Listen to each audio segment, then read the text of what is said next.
Olá, eu sou o reverendo Cleito Oliveira, do canal Teopitaco, e como sempre eu venho opinar a respeito de questões teológicas. Hoje eu venho falar do tão aclamado, tão famoso e tão difundido livre-arbítrio. Às vezes eu vejo nas TVs algumas discussões acerca disso. Geralmente eles fazem assim, eles pegam um arminiano e um calvinista e colocam eles ali em debate e vai falar a respeito desse assunto. Eu, particularmente, eu estranho quando vejo qualquer coisa. Me parece que tem duas pessoas falando de assuntos totalmente diferentes.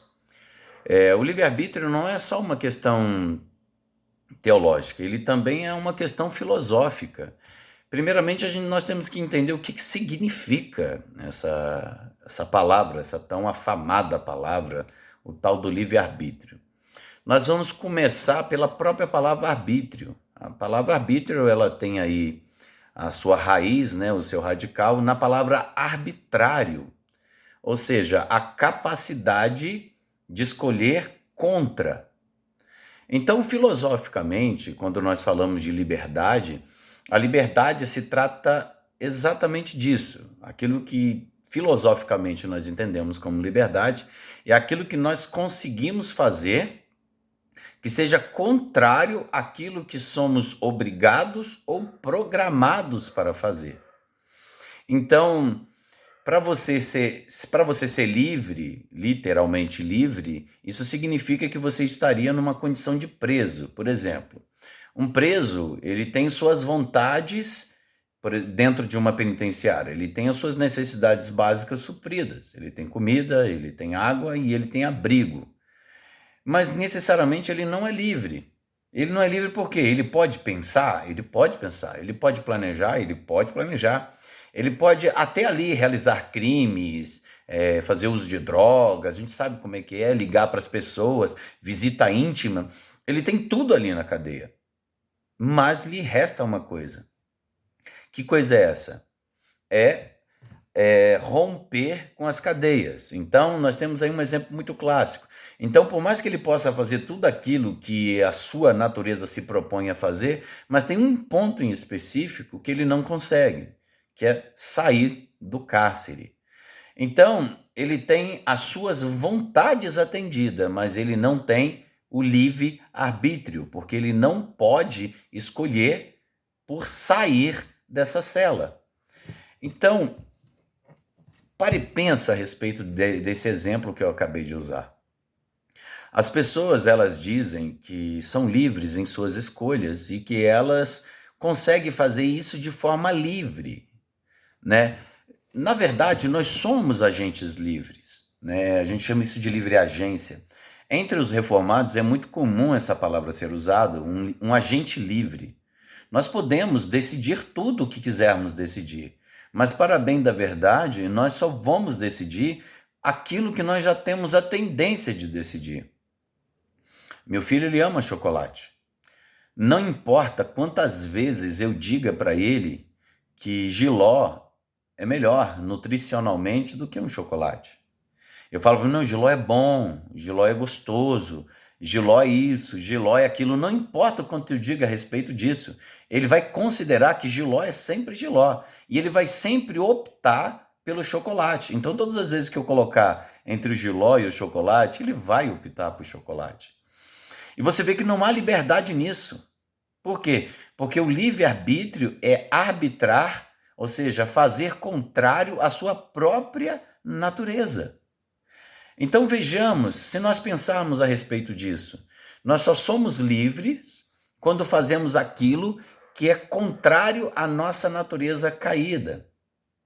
Tiago, ele fala que o homem, ao ser tentado, ele não pode dizer que Deus o tentou, porque o homem, ele é tentado segundo a sua própria natureza. Então o homem tende a fazer aquilo que a natureza dele está inclinada a fazer, não necessariamente aquilo que ele quer. Porque se ele quisesse ser livre, ele fazia o quê? Ele decidia contrário à sua própria natureza. Pois bem, nós usamos uma aplicação totalmente filosófica, mas para bem da verdade, isso também é uma verdade bíblica.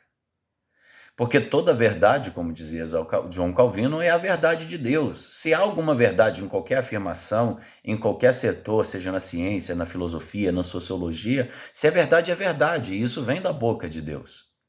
Sendo assim, analiticamente falando, psicologicamente falando, filosoficamente falando, o ser humano, ele não é livre, porque ele não pode escolher ao contrário da sua própria natureza. Ele é um agente livre, ele faz escolhas, mas todas as suas escolhas, ela está presa à própria natureza dessa pessoa.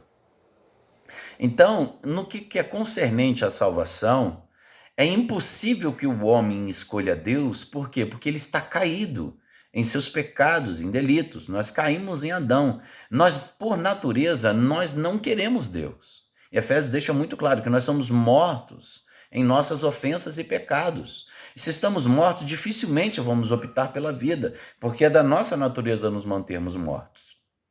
Então, quando o reformado ele diz que não há livre-arbítrio, ele não está querendo dizer que as pessoas não têm livre escolha.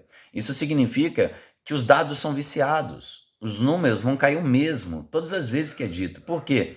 Porque tomar uma decisão contrária, ou seja, um livre-arbítrio, não é da natureza humana. O ser humano não vai fazer isso. Nós vemos aqui, por exemplo, no texto aqui de Filipenses 2, verso 12, eu vou ler só a parte que é mais interessante aqui.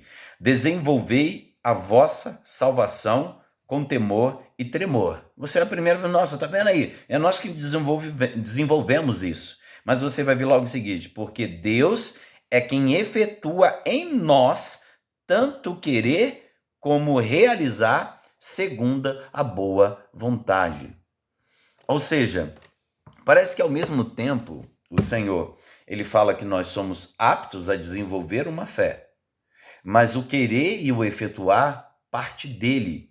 Para aquela boa decisão, nós dependemos que primeiramente Deus mova o nosso coração, nos incline a ele, para que nós possamos, ao contrário de nossas próprias vontades, decidir por Deus. Por isso que nós nunca decidiremos por Deus. Por quê? Porque pecar é melhor do que seguir as vontades de Deus.